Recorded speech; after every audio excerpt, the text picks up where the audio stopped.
Hey there, Kwanda Squad! Maligayang pagbabalik sa ating channel, ang paborito niyong tambayan para sa pinakapanapanabik at nakaliw na reaksyon sa mga kwento online. Ako nga pala si Orion at sobrang excited ako mag-react sa kwento natin ngayon kasama kayo. Ayos, wag na nating patagalin. Simulan na natin. At tandaan, mahalaga ang inyong reaction kaya huwag kalimutang mag-comment down below. Alright, so yung story natin for today is actually galing siya sa Reddit, if familiar kayo doon.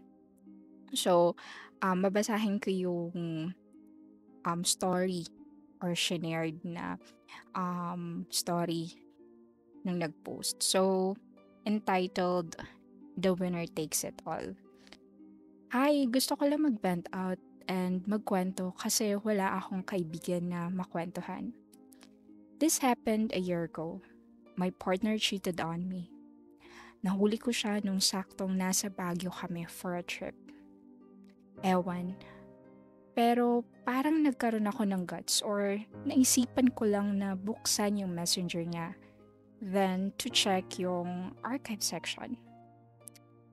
Then I discovered na nagkikita pala sila ng co-clerk niya ng palihim. Nagkaroon sila ng parang mutual understanding. To cut it short, gusto niya na makipaghiwalay. Ewan, ang tanga ko. Hindi ako pumayag. Nagkaroon kami ng pag-uusap about sa magiging setup namin. Humingi naman siya ng sorry at pinatawad ko naman.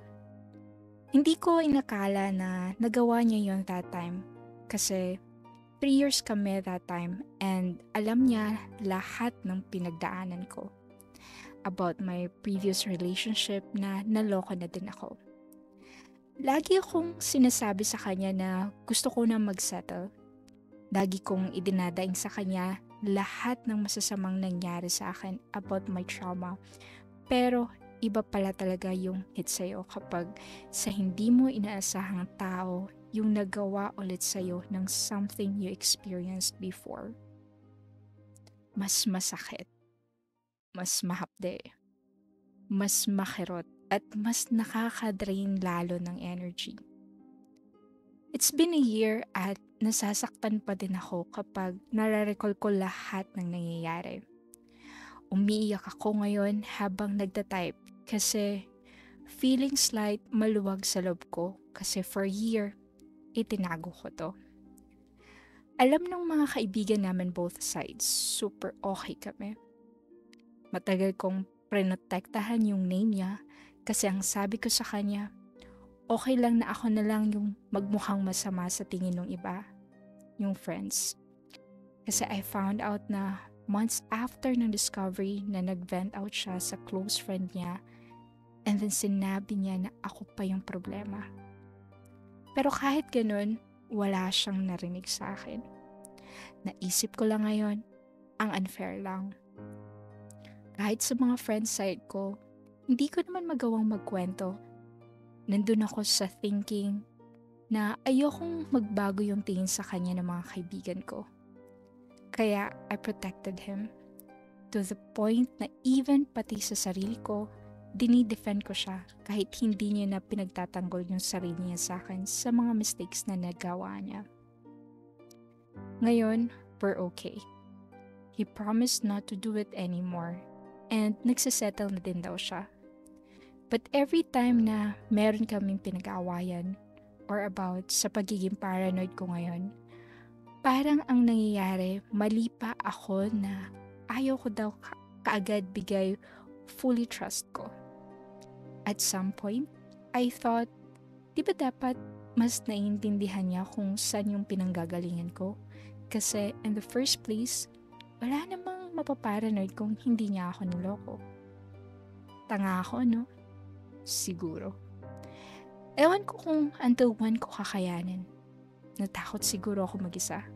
Natakot siguro ako iwanan ulit. Di ko alam. Mahirap pala na kinulong ko lang yung sarili ko sa kanya. Nahihirapan ako. Random na nag-play, The Winner Takes It All sa Spotify. As I tried to open up to some of my friends, I chose not to. Dito na lang, inintindi ko yung message ng song. Mukhang bagay sa nararamdaman ko ngayon.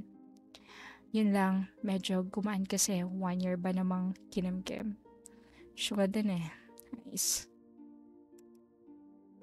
Alright, so basahin naman natin yung mga reaction online, no, about sa story na na-feature natin. So, yung isa sa mga nag-react, sabi niya, "Yup, stupid talaga na 1 year mo siya kinimkim.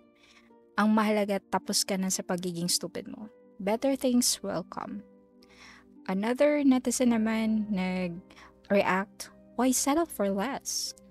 Same naman tayo. I never open anything sa mga friends ko, especially sa love life. For the kim-kim din ako, pero yung ikaw naman magmumukhang masama sa iba kahit siya naman mali. Tapos sorry lang, okay na ulit." Parang nakakainis yung ganyan. Another netizen naman nag-comment or nag-react na, "You deserve what you tolerate. Choice mo yan, so suffer in silence." Another one, reacted naman, "Tigilan mo na, utang na loob. Ilang taon ka na.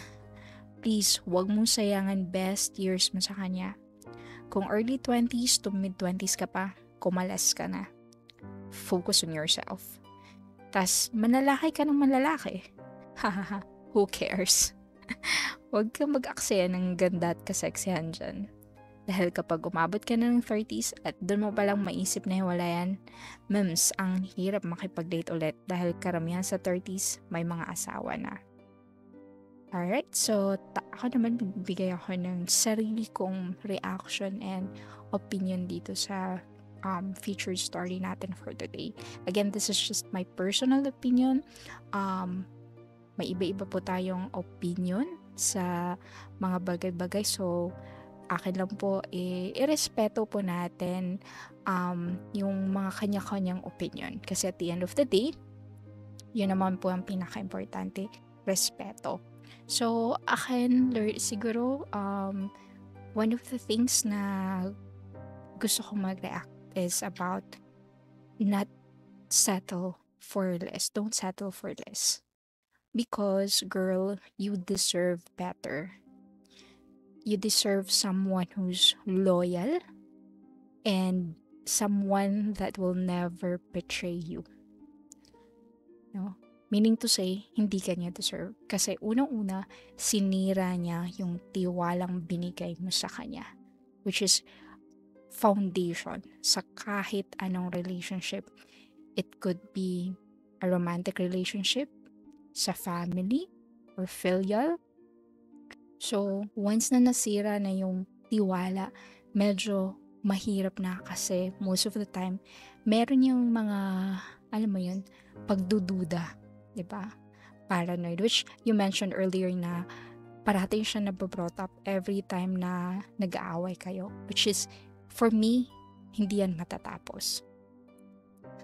Another thing is, or second learning siguro dito is that, or sa comment ko dito as reaction, is if you think may trust issue na, as what I've mentioned, you can no longer trust your partner, mas better maghiwalay na lang. Kasi yun nga sinabi ko, every time na may konting away or misunderstanding, ito ang isa sa mga parating topic pa rin na paulit-ulit yung pag-aawayan. So, better yet, let go na lang. Kasi yun nga, if wala nang tiwala ang isang tao, medyo lahat ng bagay, lahat ng kilos niya, mapaparanoid ka kasi feeling mo may ginawa siyang mali. And hindi na healthy yung relationship pag ganun. Kasi nawala na yung tiwala or trust ng isa't isa. Siguro, third takeaway ko for this one is open up to someone you trust. Could be if you're not comfortable sharing it with your friends, maybe someone from your family or family member whom you trust. Yung talagang tiwala ka na kahit anong sabihin mo, walang judgment. or wala pa rin talagang wala ka pa ring taong gustong mapagsabihan, mapagkakatiwalaan to share your feelings or your emotions, better yet, write it down. You know, write it down in a journal. Kasi mahirap kasi yung feeling na kinikimkim mo lahat at wala ka mang pagsabihan. Baka kasi one day, sasabog ka na lang sa sobrang sama ng loob mo. So, mas okay na yung kung di ka confident or comfortable na mag-share nung nararamdaman mo sa isang tao, then write it down.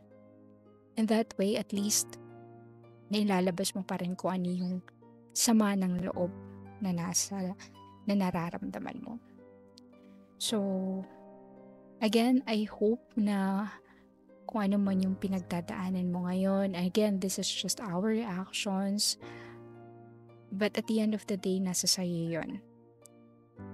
And I hope you choose what's best for you.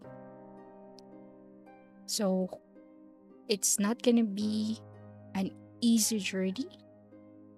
Of course, mahirap siya sa una because you have to think of or consider a lot of factors before you decide on something, on what will be your next step.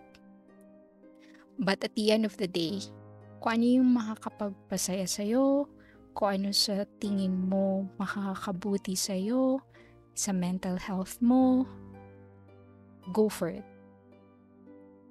And again, I hope na kung ano man yung maging decisions mo, you take full accountability dun sa kung ano man yung magiging consequences, kasi at the end of the day, it's your choice and it's your life.